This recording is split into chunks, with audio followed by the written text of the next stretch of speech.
Hello friends, welcome back to my channel. Target CTET 2023 की previous year question की series में आज हम हिंदी 2015 का 1 to 5 क्लास का पेपर कराने वाले हैं।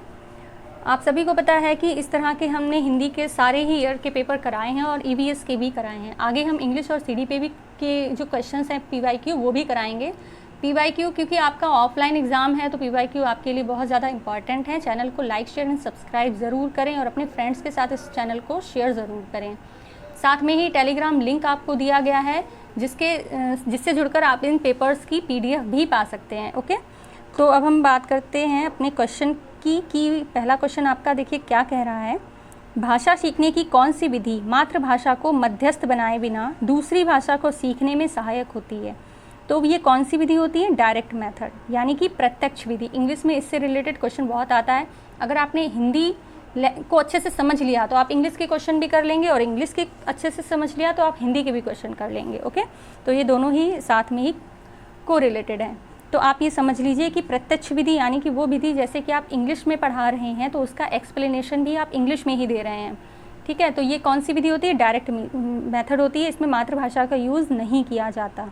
नंबर 2 क्वेश्चन है, भाषा शिक्षण में खेल का सर्वाधिक महत्वपूर्ण स्थान है क्योंकि भाषा शिक्षण में खेल का महत्वपूर्ण स्थान है क्योंकि खेल भाषा को विस्तार देती है। ठीक है, क्या होगा यहाँ पर? खेल भाषा को विस्तार देती है। नंबर 3 देखते हैं क्या है। पाठ के अंत में अभ्यास और गतिविधियों का उद्देश्य नहीं है। क्या नहीं है? प्रश्नों के उत्तर सरलता से याद करवाना। विद्यार्थियों को प्रश्नों के उत्तर सरलता से याद करवाने का कार्य पाठ के अंत में अभ्यास और गतिविधियों का उद्देश्य नहीं है। मेन पॉइंट तो यही होता है कि बच्चे जो चैप्टर आप पढ़ा रहे हैं उनसे रिलेटेड जो चीज़ें हैं वो अच्छे से समझ पाएँ और अपने आसपास की चीज़ों से उस चीज़ को जोड़ पाएँ। ओके, 4 क्वेश्चन है आपका, पठन पाठन के अंत में ऐसे अभ्यास एवं गतिविधियाँ हों जो बच्चों को स्वयं कुछ करने और सीखने का अवसर प्रदान करें। ठीक है, कि प्रैक्टिकली वो कुछ कर पाएँ जिससे वो ज़्यादा अच्छे से समझ पाएंगे। ठीक है, 5th क्वेश्चन देखते हैं क्या है। भाषा शिक्षण में बालक में मौखिक कौशल के विकास के लिए सबसे कम महत्वपूर्ण है। सबसे कम महत्वपूर्ण है प्रश्नों के उत्तर पूछना। इससे क्या होता है कि बच्चे सिर्फ वही क्वेश्चन आंसर याद कर लाते हैं जो आपने उनको क्लास में कराए हैं या उनके पेपर पाठ के अंत में जो थोड़े बहुत दिए हुए होते हैं। ठीक है, तो ये सबसे कम महत्वपूर्ण है। अब हम बात करते हैं 6th क्वेश्चन की।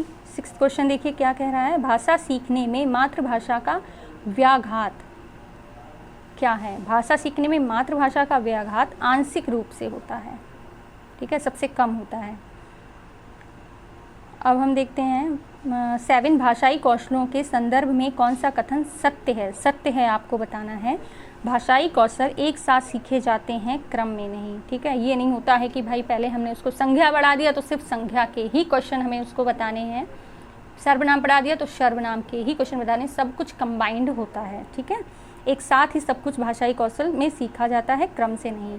अब हम बात करते हैं 8th क्वेश्चन की। भाषा सीखने में होने वाली त्रुटियों के संदर्भ में कौन सा कथन सत्य नहीं है? तो भाषा सीखने में होने वाली त्रुटियां स्थायी होती हैं, ये कथन सत्य नहीं है। ठीक है, बच्चों को जो स्थायी त्रुटियां होती हैं, जो भी त्रुटियां होती हैं बच्चे उनमें सुधार कर सकते हैं। ठीक है, कोई भी त्रुटि अस्थायी नहीं होती है, स्थायी नहीं होती है, सॉरी। 9 क्वेश्चन देखिए, एक प्राथमिक शिक्षक के रूप में आप सतत और व्यापक आकलन करते समय किसे सर्वोपरि मानते हैं? बच्चों द्वारा विभिन्न संदर्भों में भाषा प्रयोग करने की क्षमता। क्वेश्चन के आंसर चूज़ करने के लिए आप सबसे ज़्यादा जो पॉजिटिव आंसर है उसकी तरफ जाइएगा। ओके, तो यहाँ पर क्या है सबसे ज़्यादा सही? बच्चों द्वारा विभिन्न संदर्भों में भाषा प्रयोग की क्षमता।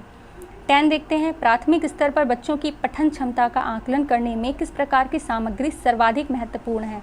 तो किस तरह की सर्वाधिक महत्वपूर्ण है बताइए यहाँ पर? बाल साहित्य की कोई संवादात्मक कहानी। इससे क्या होगा? बच्चे की पठन क्षमता बढ़ेगी।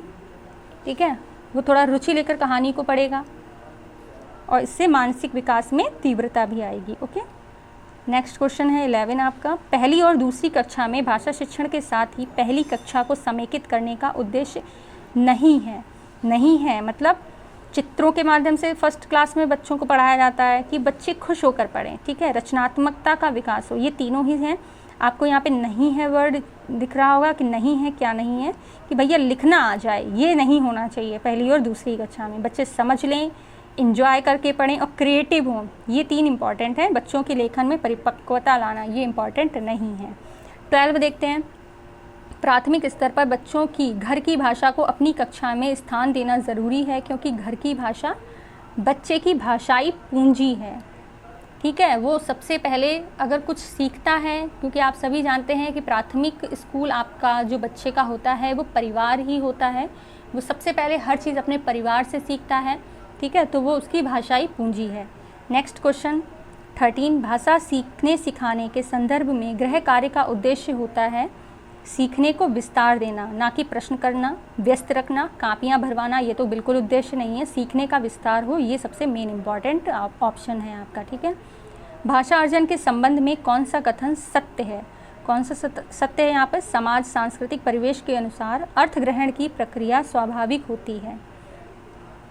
15 देखते हैं। भाषा विकास के संबंध में कौन सा कथन सही नहीं है? कौन सा सही नहीं है? तो भाषा विकास व्यक्ति निरपेक्ष है, व्यक्ति निरपेक्ष नहीं होता है। ठीक है, भाषा विकास के संबंध में निम्न कथन सही है। बड़ों के संपर्क, ये सारी जो दी हैं, बड़ों के संपर्क भाषा, भाषा विकास की व्यक्ति सापेक्ष भाषाई, प्रारंभिक भाषाई परिवेश की समृद्धता, ये सभी सही हैं यहाँ पर। ठीक है, 16 क्वेश्चन देखते हैं क्या है। 16 क्वेश्चन आपका पैराग्राफ है, जो कि थोड़ा सा नहीं दिख रहा है, हम इसको पढ़ेंगे, आप थोड़ा सा ध्यान रखिएगा। ओके, सारा इससे पहले हम कुछ क्वेश्चंस देख लेते हैं। क्षितिज किसे कहते हैं?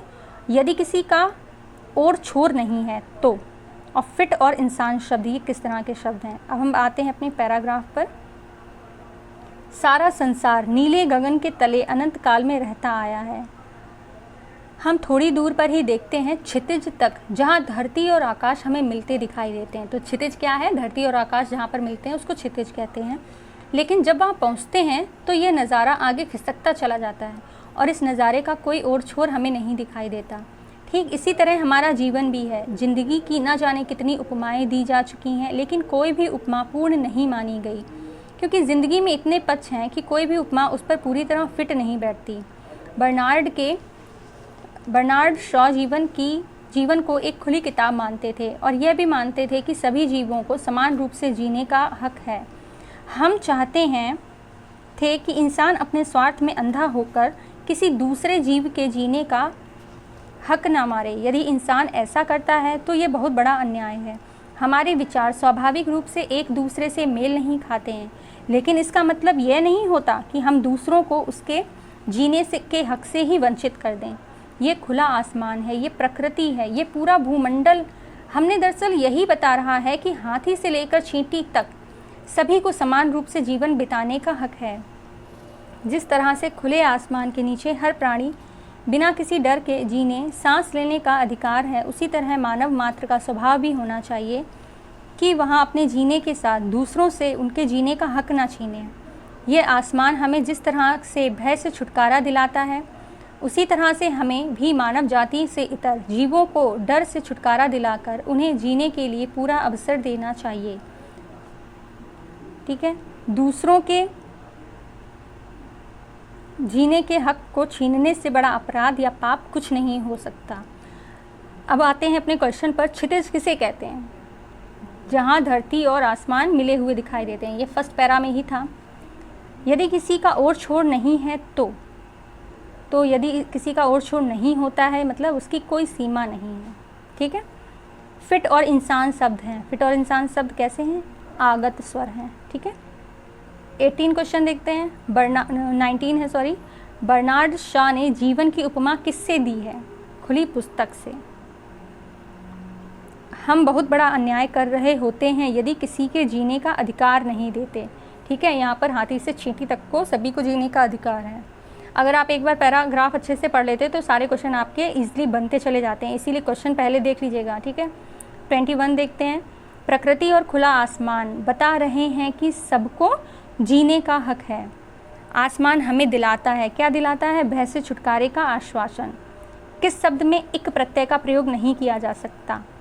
भय जैविक हो जाता है, प्राकृतिक स्वाभाविक भी हो जाता है, बट भय से कोई भी शब्द आपका नहीं बन रहा है। ठीक है, एक लगकर 24 अपराध शब्द है। अपराध शब्द कैसा है? भाववाचक। ठीक है, चूँकि अपराध भाव से प्रकट होकर मूर्त रूप लेता है, तो ये भाववाचक संज्ञा है। अब हम बात करते हैं 25 आपका फिर से यहाँ पर पैराग्राफ है, काव्यांश यानी कि पद्यांश। तो सबसे पहले क्वेश्चन देखते हैं, चींटियाँ आपस में बातचीत कैसे करती हैं? ईर्ष्यालु किसे कहा जाता है? तो ये 26 क्वेश्चन तो आप पहले ही ऐसे ही बता दीजिए कि ईर्ष्यालु किसे कहा जाता है, दूसरों से जलने वाला ईर्ष्यालु होता है। अब बात करते हैं पैराग्राफ की, चींटियाँ ईर्ष्यालु नहीं होती, दौड़ती भागती, एक दूसरे को संदेश पहुंचाती, जीवन को परखती पहुंचती हैं वहाँ जहाँ कोई नहीं पहुँचा। कभी चींटियों से पहले संकेतों में करती हैं वे शब्द संधान, रास्ता नहीं भूलती, कभी स्मृति में रखती हैं संजोकर दोस्त और दुश्मन के चेहरे, बिखरती हैं कभी कभार वे मगर इस बार नए सिरे से टटोलती हैं पूर्वजों द्वारा छोड़ी गई गंध फिर से एकजुट होते हुए। काफ़ी अच्छी इन्होंने यहाँ पर जो पैराग्राफ दिया, बहुत अच्छा है। तो चींटियाँ आपस में बातचीत कैसे करती हैं? संकेतों के द्वारा, ठीक है। चींटी कैसे करती हैं? संकेतों के द्वारा। नेक्स्ट क्वेश्चन देखते हैं, ईर्ष्यालु किसे कहते हैं? ये तो हो ही गया। 27 है, चींटियों के स्वभाव में नहीं है, क्या नहीं है उनके स्वभाव में? ईर्ष्या करना नहीं है। पहली ही लाइन है आपकी, बिखरती हुई चींटियाँ फिर से एकजुट कैसे होती हैं? पूर्वजों की गंध से। ये लास्ट लाइन थी आपकी। मित्र और शत्रु के चेहरों की चींटियाँ क्या करती हैं? याद रखती हैं। याद रखिए, कभी चींटी अगर मिल जाए तो उससे बिल्कुल दूर रहिएगा, फिर चींटी पहचान लेगी कि आपने उसको मारा था, ठीक है। 31 काव्यांश में मगर का अर्थ है। मगर का अर्थ क्या है? परंतु। तो आपको ये जो पेपर हमने सॉल्व कराया है विद एक्सप्लेनेशन काफ़ी सही से समझ में आया होगा। इसका लिंक, अगर आपको इसका PDF चाहिए तो प्लीज़ टेलीग्राम लिंक ज़रूर ज्वाइन करिए और अपने फ्रेंड्स के साथ में चैनल को शेयर एंड सब्सक्राइब ज़रूर करिए, ठीक है।